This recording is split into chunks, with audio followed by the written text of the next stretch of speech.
Hello नमस्कार प्यारे विद्यार्थियों, स्वागत और अभिनंदन आप सभी का आपके digital learning platform Kumawat GS पर। और आज अपन बात कर रहे हैं साथियों पार्ट 4 के बारे में, क्योंकि 3 पार्ट अपन राजस्थान आर्थिक समीक्षा के पढ़ चुके हैं। ठीक है, सारे के सारे स्पेशली आरपीएससी असिस्टेंट प्रोफेसर की जो तैयारी कर रहे हैं उनके लिए ये जो है इम्पोर्टेंट क्लास है साथियों। ठीक है, और ज़्यादातर प्रश्न आपको यहीं से देखने को मिलेंगे। 80 से 90 प्रश्न साथियों आप यहाँ से कवर कर सकते हैं। ठीक है ना, इन्हीं क्लासों में से आपको हूबहू जो प्रश्न है वो देखने को मिलेंगे। तो चलिए शुरुआत करते हैं। अगर ये पीडीएफ आप लेना चाहते हैं, राजस्थान आर्थिक समीक्षा और राजस्थान करंट अफेयर्स अगर आप लेना चाहते हैं, तो हमारा जो मोबाइल ऐप है वो डाउनलोड करिएगा। लिंक डिस्क्रिप्शन बॉक्स में दे रखा है, या प्ले स्टोर से आप कुमावत जीएस के नाम से भी आप सर्च कर सकते हैं। सेम चैनल के नाम से लोगो लगा हुआ है। ठीक है, वहाँ से आप टेस्ट सीरीज भी ले सकते हैं फ्री। आप राजस्थान जीके के फ्री नोट्स भी आप जो है डाउनलोड कर सकते हैं। और राजस्थान करंट अफेयर्स का कोर्स अभी आपको मात्र और मात्र 30 रुपये में मिल रहा है, जिसमें राजस्थान आर्थिक समीक्षा भी उसमें इंक्लूड है। ठीक है, तो चलिए शुरुआत करते हैं पहले प्रश्न से। देखिएगा साथियों, देखिएगा पहले अपन कृषि और संबंध क्षेत्र की बात कर रहे हैं, तो इसके जो मेन इंपॉर्टेंट टॉपिक हैं वो तीसरे पार्ट में अपन ने चर्चा कर ली है, भू उपयोग के बारे में। और जो भी महिला जोतदार थे, कृषि से संबंधित जो भी उसकी जो है वो अपन पिछले जो वीडियो है उसमें अपन बात कर चुके हैं। ठीक है, तो देखिए बात करेंगे। मुख्यमंत्री बीज स्वावलंबन योजना की सबसे पहले अपन बात करते हैं। देखिए इंपॉर्टेंट है, क्योंकि एग्जाम में प्रश्न यहाँ से पूछा जा सकता है। ठीक है ना, मुख्यमंत्री बीज स्वावलंबन योजना क्या कहती है। देखिए साथी, इस योजना का जो प्रमुख उद्देश्य क्या है, कृषकों द्वारा स्वयं के खेतों में अच्छी किस्म के बीज निर्माण को बढ़ावा देना है ना। किसानों को क्या है कि उनके जो खेत होंगे उनके अंतर्गत जो अच्छी यानी कि उच्च क्वालिटी की जो किस्म के जो बीज है उनके निर्माण को बढ़ावा देना है। ठीक है, यानी कि इनके तहत जो है वो अच्छी किस्म के बीज का निर्माण कर सकते हैं, ये आपको ध्यान रखना है। ठीक है, प्रारंभ में साथ ही इस योजना का जो क्रियान्वयन राज्य के 3 कृषि जलवायु खंडों यानी कि सर्वप्रथम जब इसको लागू किया गया था, तो राजस्थान के जो है साथियों 3 कृषि जलवायु खंड है उनके अंतर्गत लागू किया गया था। वो कौन कौन से, एक तो है साथियों कोटा, एक है भीलवाड़ा, और एक है साथियों उदयपुर। ठीक है, इन 3 कृषि जलवायु जो खंड है इनके अंतर्गत इनको लागू किया गया है, तो ये आप लोगों को ध्यान रखना है। ठीक है, वर्ष 2018-19 में साथियों अ, वर्ष 2018-19 से योजना राज्य के समस्त 10 कृषि जो जलवायु के खंडों में क्रियान्वित की जा रही है। यानी कि वर्ष 2018 और 19 से, यानी कि प्रारंभ में तो कोटा, भीलवाड़ा और उदयपुर में किया गया था, लेकिन 2018 और 19 के बाद से साथियों राज्य के जो सभी 10 कृषि जो जलवायु खंड है उनके अंतर्गत ये क्रियान्वित की जा रही है। और इस योजना के अंतर्गत ध्यान रख लेना साथियों, एक तो गेहूं है, चना है, जौ है, और जवार, सोयाबीन, मूंग, मोठ, मूंगफली एवं उड़द की साथियों 10 वर्ष से कम अवधि तक की जो पुरानी किस्मों का जो है जो है साथियों बीज उत्पादन को शामिल किया गया है। ठीक है ना, यानी कि किस किस की, गेहूं, जौ, चना, जवार, सोयाबीन, मूंग, मोठ, मूंगफली एवं उड़द की 10 वर्ष से जो है कम अवधि तक की जो पुरानी किस्में हैं उन बीज का उत्पादन इसमें शामिल किया गया है, ये आप लोगों को ध्यान रखना है। ठीक है, अब देखिए साथियों, वर्ष 2022 और 23 के खरीफ मौसम के दौरान उन्नत बीज उत्पादन हेतु विभिन्न फसलों का कुल 2924 क्विंटल बीज जो है कृषकों को वितरण किया गया है। और रबी में साथियों कृषकों को गेहूं एवं जौ, चना का 34,317.50 क्विंटल के लक्ष्य के विरुद्ध 28,483.10 जो है क्विंटल बीज का वितरण किया गया है। ये आप लोगों को विशेष तौर से साथियों ध्यान में रखना है, प्रश्न पूछा जा सकता है, इंपॉर्टेंट है। ठीक है, चलिए इसके बाद अपन बात करते हैं राष्ट्रीय बागवानी मिशन की। ठीक है ना, राष्ट्रीय बागवानी मिशन जिसको अपन कहते हैं साथ NHM। ठीक है, नेशनल बागवानी मिशन की बात करेंगे। राज्य के चयनित साथियों 24 जिले क्रम से। सबसे पहला प्रश्न तो यही बनता है कि राष्ट्रीय जो बागवानी मिशन है वो कितने जिलों में संचालित है, तो ध्यान रख लेना साथियों 24 जिलों में जो है ये योजना संचालित है। ठीक है ना, ये मिशन संचालित है। देखिएगा वो कौन कौन से जिले हैं। जयपुर है, अजमेर है, अलवर है, चित्तौड़गढ़ है, कोटा है, बारां है, झालावाड़, जोधपुर, पाली, जालोर, बाड़मेर, नागौर, बांसवाड़ा, टोंक, करौली, सवाई माधोपुर, उदयपुर, डूंगरपुर, बांसवाड़ा, बूंदी, झुंझुनू, सिरोही, जैसलमेर एवं श्रीगंगानगर जो विभिन्न उद्यानिकी फसलों यथा साथियों फल हो गया, मसाला एवं फूलों के क्षेत्रफल उत्पादन एवं उत्पादकता में वृद्धि साथियों की गई है। ठीक है, ये आप लोगों को विशेष तौर से ध्यान में रखना है। ठीक है ना, चलिए बस इतना ही याद करना है, इंपॉर्टेंट भी यही है, इससे ज़्यादा नहीं है, ठीक है ना। तो 24 जिलों के अंतर्गत ये संचालित है। मेन बात तो आपको ये याद रखनी है, राष्ट्रीय बागवानी मिशन 24 जिलों में संचालित है, ठीक है। चलिए, प्रधानमंत्री कृषि सिंचाई योजना, सूक्ष्म सिंचाई योजना की बात करेंगे तो ये प्रश्न भी इंपॉर्टेंट है। इसमें क्या आपको पढ़ना है वो मैं आपको बता देता हूँ। देखिएगा, राज्य में साथियों एक जल सीमित एवं बहुमूल्य संसाधन है, और इस दृष्टि से फसल उत्पादकता बढ़ाने में पानी को बचाने के लिए लघु सिंचाई पद्धति में, ये याद रखना है, ड्रिप एवं फव्वारा सिंचाई पद्धति प्रभावी जल प्रबंधन की व्यवस्था है। और इसमें साथियों सभी श्रेणी के कृषकों के लिए केंद्र व राज्य सरकार का जो अनुपात है 60:40 है, ये आपको याद रखना है, ठीक है ना। और इन पद्धतियों के समुचित उपयोग को बढ़ावा देने के लिए भारत सरकार द्वारा वर्ष 2022-23 के विभिन्न श्रेणी के कृषकों को सूक्ष्म सिंचाई संयंत्रों पर अनुदान दिया जा रहा है। इसके साथ ही साथियों राज्य सरकार द्वारा अतिरिक्त अनुदान भी दिया जा रहा है, तो ये आप लोगों को ध्यान रखना है। पहली बात तो आपको याद रखना है कि साथियों ये किस पर आधारित है, ड्रिप एवं फव्वारा सिंचाई पद्धति पर आधारित है, ये आपको ध्यान रखना है।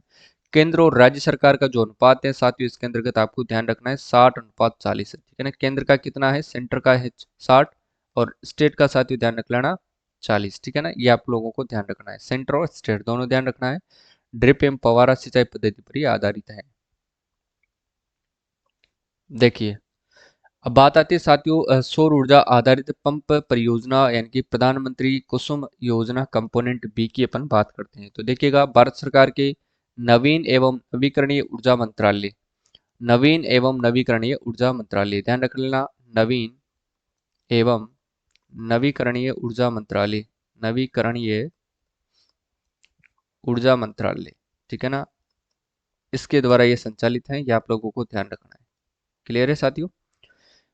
पीएम कुसुम यानी कि प्रधानमंत्री किसान ऊर्जा सुरक्षा उत्थान महाभियान कंपोनेंट बी स्टैंड अलोन सौर ऊर्जा पंप जो है संयंत्र ऊर्जा क्रियान्वित की जा रही है, जिसमें 3 HP से 10 HP क्षमता तक के सौर ऊर्जा पंप संयंत्र की स्थापना के प्रावधान के साथ अधिकतम 7.5 HP क्षमता तक के 55 तक के जो है पंप हेतु अनुदान देय है। जिन कृषकों के पास साथियों सिंचाई हेतु कृषि विद्युत कनेक्शन नहीं है एवं डीजल आधारित पंप सेट पर निर्भर है, ऐसे कृषक इस योजना के तहत साथियों सौर ऊर्जा पंप संयंत्र लगाने के पात्र हैं। राज्य में वर्ष 2010-11 से नवंबर 2022 तक 92,845, नवंबर 2022 तक की अपन बात कर रहे हैं, नवंबर 2022 तक 92,845 सौर ऊर्जा पंप जो है संयंत्र स्थापित करवाए जा सके। कितने, 92,845, ठीक है ना। ये आप लोगों को ध्यान रखना है, और ये कब तक है साथियों, नवंबर 2022 तक की अपन बात कर रहे हैं, ठीक है, ये ध्यान रखना है। और इस योजना के अंतर्गत ध्यान रख लेना, कुल अनुदान दिया जाएगा 60%। अनुदान कितना होगा साथियों, 60%, जिसमें से केंद्र का कितना होगा साथियों, 30%, और इसमें से साथियों स्टेट का कितना होगा, तो ध्यान रख लेना 30%, ठीक है। तो ये थोड़ा आपको ध्यान रखना है, क्लियर है। चलिए, इसके बाद अपन देखते हैं परवन वृद्ध परियोजना, इंपॉर्टेंट योजना है साथियों, प्रश्न पूछा जा सकता है। तो इसमें सिर्फ इतना ही आपको याद रखना है कि परवन जो है वृद्ध बहुउद्देशीय सिंचाई परियोजना झालावाड़ के निकट परवन नदी पर निर्माणाधीन है, ठीक है।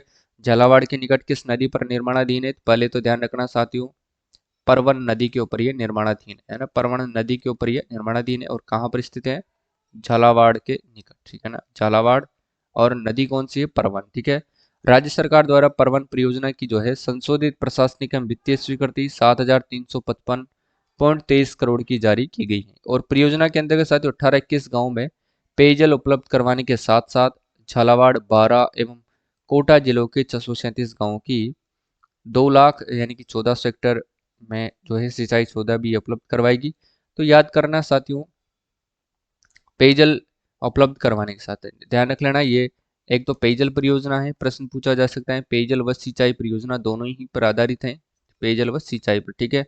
जिले अगर पूछ लिया जाए तो ध्यान रख लेना, एक तो आपका आएगा झालावाड़, झालावाड़ आपको याद करना है, एक आपको ध्यान रखना है साथियों कोटा, और एक आपको याद रखना है साथियों बारा, ठीक है। ये तीनों ही जिले आपको याद करना है, झालावाड़, बारा और कोटा। इसके कितने गांवों को साथियों सिंचाई सुविधा उपलब्ध करवाई जाएगी, 637 गांवों को जो है सिंचाई की सुविधा जो है साथियों यहाँ पर उपलब्ध करवाई गई है, ठीक है। यह परियोजना तापीय विद्युत परियोजना हेतु 79 मिलियन घन मीटर जल भी उपलब्ध करवाएगी, ठीक है। तापीय विद्युत परियोजना के लिए भी साथियों ये कितना जल उपलब्ध करवाएगी, तो 79 मिलियन, ठीक है ना, 79 मिलियन जो है घन मीटर जल भी उपलब्ध करवाएगी। इसमें जिसमें से साथियों ध्यान रख लेना कुल 2917 मेगावाट जो है विद्युत उत्पादन किया जा सकेगा। यानी कि इसी परियोजना से कितने मेगावाट जो है विद्युत का उत्पादन किया जा सकेगा? 2970 मेगावाट। ठीक है ना, कितना? 2070 जो है 2970 मेगावाट विद्युत का उत्पादन भी होगा। ये प्रश्न भी आपको ये पूछ सकता है, तो ध्यान रखना है। ठीक है, ये सारी पीडीएफ आपको मोबाइल ऐप पर मिल जाएगी, तो वहां से आप डाउनलोड कर सकते हैं। इस परियोजना पर साथियों वित्तीय वर्ष 2022-23 में दिसंबर 2022 तक ध्यान रख लेना 229.64 करोड़ रुपए व्यय किए जा चुके हैं, और अब तक ध्यान रख लेना 4761.59 करोड़ रुपए व्यय किया जा चुके हैं। ठीक है, तो मोटी मोटी बात याद रखनी है। परवन वृद्ध परियोजना केवल और केवल परवन नदी के ऊपर है। झालावाड़ के निकट ये परवन नदी है, इस पर निर्माणाधीन है। पेयजल पर आधारित और सिंचाई पर आधारित, पेयजल परियोजना और सिंचाई पर आधारित है। जिले आपसे पूछ लिया जाए तो झालावाड़, कोटा और बारां, इनके 637 गांवों को साथियों जो है सिंचाई की सुविधा उपलब्ध करवाई गई है। विद्युत आपसे पूछ ली जाए 2970 मेगावाट विद्युत का उत्पादन किया जाएगा। कितने जल से साथियों? 79 मिलियन घन मीटर जो जल होगा उससे साथियों इतनी जो है बिजली बनाई जाएगी। ठीक है ना, तापीय विद्युत परियोजना है, ये आपको ध्यान रखना है। चलिए आगे देखते हैं। अब राजस्थान जल क्षेत्र आजीविका सुधार परियोजना RWSLIP मोस्ट योजना है साथियों, मोस्ट इंपोर्टेंट है, 5 स्टार लगा लेना, एग्जाम में आपसे पूछी जा सकती है। मैं फिर कह दूं आपसे, ठीक है ना, राजस्थान जल क्षेत्र आजीविका सुधार परियोजना। देखिए साथियों, राजस्थान जल क्षेत्र आजीविका सुधार परियोजना को Japan International Corporation Agency JICA द्वारा वित्त पोषित है। ये आपको विशेष तौर से ध्यान रखना है। जाइका किसके द्वारा वित्त पोषित है? जाइका के द्वारा। जाइका का पूरा नाम क्या है साथियों? Japan International Corporation Agency. क्या है? Japan International Corporation Agency JICA द्वारा वित्त पोषित है। और परियोजना की जो अनुमानित लागत है 2348.87 करोड़ एवं समयावधि कितनी है साथियों? 8 वर्ष। ठीक है ना, जाइका परियोजना को 2 चरणों में वित्त पोषित करेगा। प्रत्येक चरण के लिए 2 अलग-अलग साथियों ऋण समझौते होंगे। प्रथम चरण की परियोजना जो लागत है 1069.40 करोड़ है, जिसमें 908.94 करोड़ जो है जाइका द्वारा वित्त पोषित किया जाएगा। कितना साथियों? 908.94 करोड़ जो है जाइका द्वारा वित्त पोषित किया जाएगा। ठीक है, और याद करना 160.46 करोड़ जो है राज्य सरकार द्वारा वहन किया जाएगा। यह परियोजना 26 अक्टूबर 2017 से प्रभावी है। ठीक है, चलिए आगे देखते हैं हम। राजस्थान के मरुक्षेत्र हेतु जल पुनर्गठन परियोजना, ये भी इंपॉर्टेंट है, ध्यान रख लेना साथियों, पूछी जा सकती है।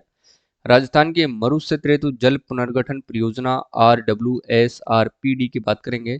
इंदिरा गांधी नहर परियोजना के प्रथम चरण के पुनर्वास और पुनर्गठन के लिए न्यू डेवलपमेंट बैंक द्वारा इस परियोजना को वित्त पोषित किया गया है। इससे लाभान्वित जो जिले हैं वो हैं साथियों, एक तो श्रीगंगानगर है, हनुमानगढ़ है, चूरू है, नागौर है, बीकानेर है, झुंझुनू, सीकर, जोधपुर, जैसलमेर और बाड़मेर जिलों को इनका लाभ मिलेगा। और इस परियोजना की कुल लागत 3291.63 करोड़ है और समयावधि है इसकी 7 वर्ष। ठीक है ना, ये आपको ध्यान रखना है। चलिए आगे देखते हैं। अटल भूजल योजना साथियों, मैं आपको चिल्ला चिल्ला करके कहता था कि इसको 5 स्टार लगा लो। ये RS में भी साथियों पूछी गई थी और आगे भी ये पूछी जाएगी, तो ध्यान रख लेना। अटल भूजल योजना साथियों भारत सरकार एवं विश्व बैंक के सहयोग से 1 अप्रैल 2020 को लागू की गई है। किसकी सहायता से? केंद्र सरकार, भारत सरकार का हो या केंद्र सरकार, व विश्व बैंक यानी कि वर्ल्ड बैंक, इन दोनों के माध्यम से। ध्यान रखना इसका भी अनुपात 50 है और इसका भी अनुपात 50 है। ठीक है, लागू की गई थी 1 अप्रैल 2020 से। कब लागू की गई थी? 1 अप्रैल साथियों 2020 से इसको लागू किया गया है। और इस योजना में साथियों ध्यान रख लेना भूजल विभाग इसका नोडल विभाग है। भूजल विभाग एवं कृषि उद्यानिकी, ठीक है ना, कृषि उद्यानिकी, जल ग्रहण एवं भू संरक्षण, जल संसाधन, पंचायती राज एवं ग्रामीण विकास, जन स्वास्थ्य अभियांत्रिकी, ऊर्जा एवं वन विभाग जो है मुख्य सहभागी हैं। मुख्य सहभागी नोडल विभाग तो है भू संरक्षण, लेकिन जो साथियों जल विभाग तो इसका नोडल विभाग है। ठीक है ना, ध्यान रख लेना, भूजल विभाग नोडल विभाग है। और कृषि बाकी के जो भी ये विभाग हैं ये इसके मुख्य सहयोगी विभाग है, सहयोग करेंगे इसके अंतर्गत, ध्यान रख लेना। और ये योजना 5 वर्षों तक जो 2020-21 से लेकर के 2024-25 तक के लिए है।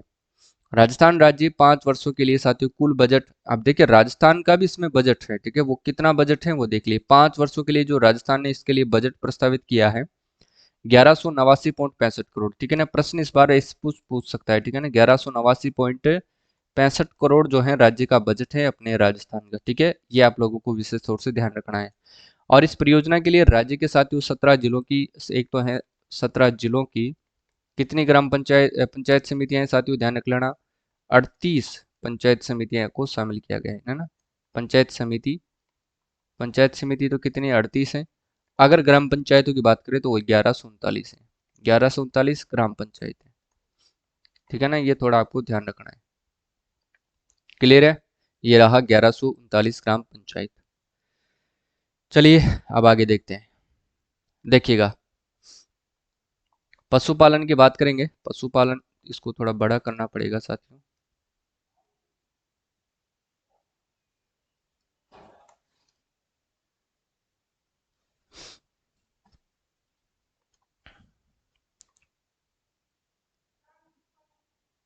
सबसे पहले अपन पशुपालन पर ध्यान रखते हैं। देखिए, पशुपालन की बात करें तो राजस्थान में पशुपालन साथियों विशेषकर शुष्क एवं अर्ध शुष्क क्षेत्रों के अंतर्गत कृषि की सहायक गतिविधि नहीं है, गतिविधि ही नहीं है, बल्कि एक प्रमुख आर्थिक गतिविधि है जो कि अकाल की स्थिति में कृषक को अत्यधिक सुरक्षा प्रदान करती है। पशुपालन क्या करते हैं, अकाल की स्थिति में जो किसान होते हैं साथियों उनको ये सुरक्षा भी प्रदान करते हैं।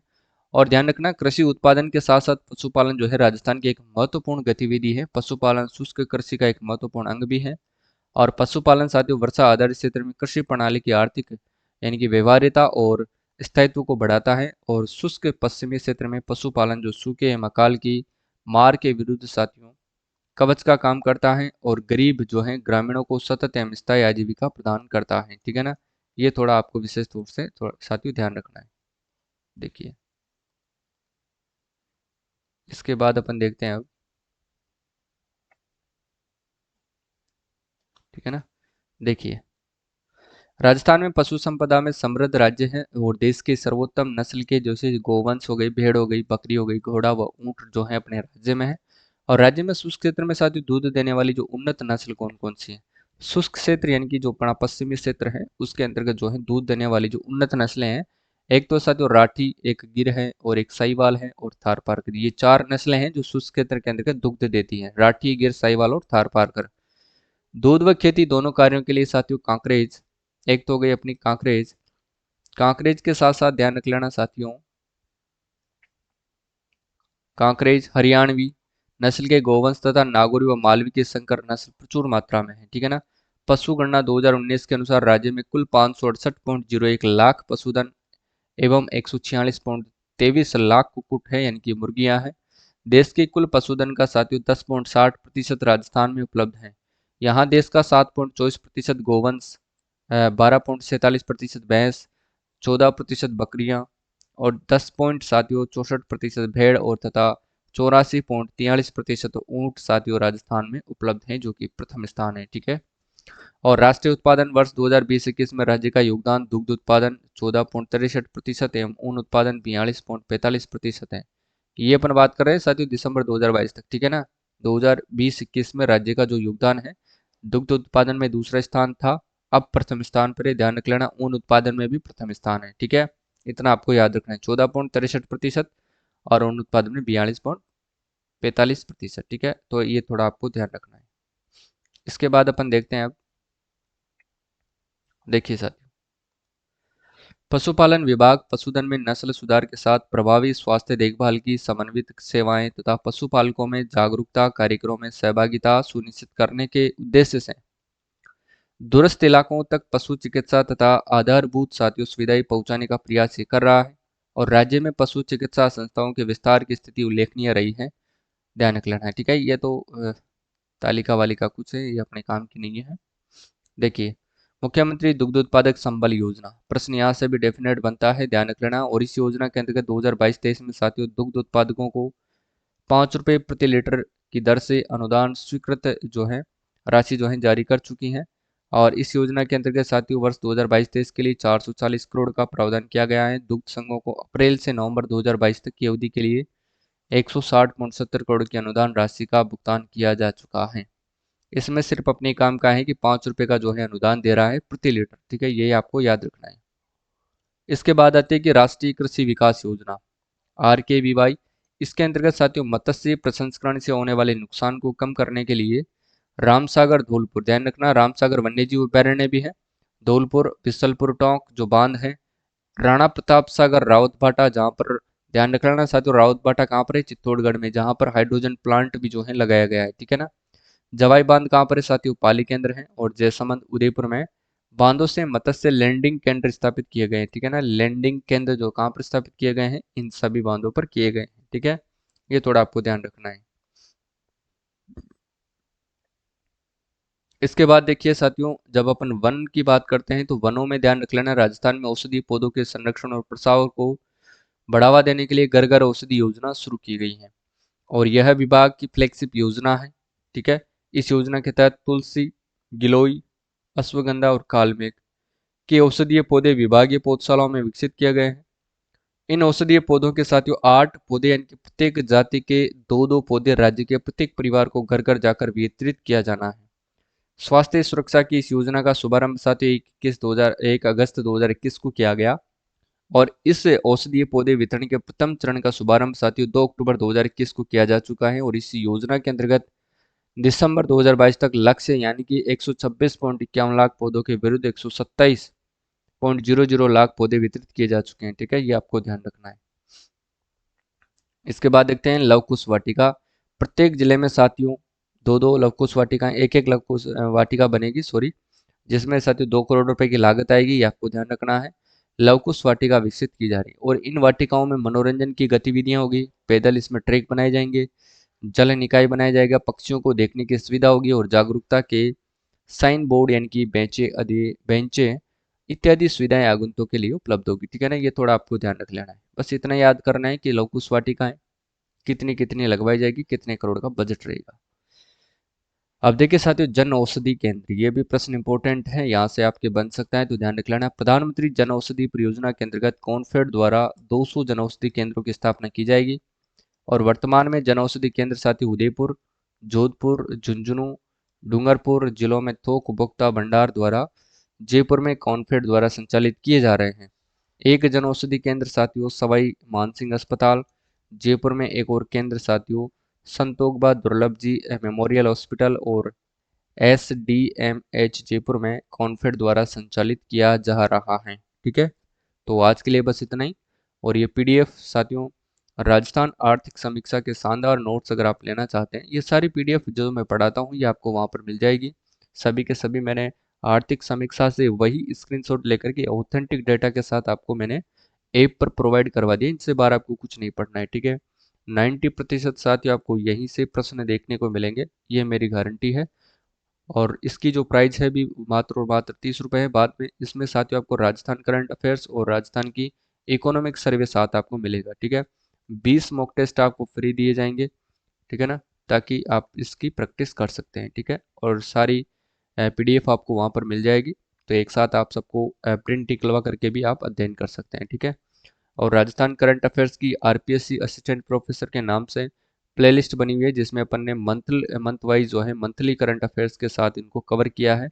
जनवरी से लेकर के अक्टूबर तक कंप्लीट है, आप जा करके एक एक करके देख सकते हैं। प्लेलिस्ट ध्यान रख लेना, ठीक है। हो सका तो लिंक मैं डिस्क्रिप्शन बॉक्स में भी दे दूंगा। इसका जो तीसरा पार्ट है आप एंड स्क्रीन पर दिख रहा होगा, वहां से क्लिक करके आप देख सकते हैं, ठीक है।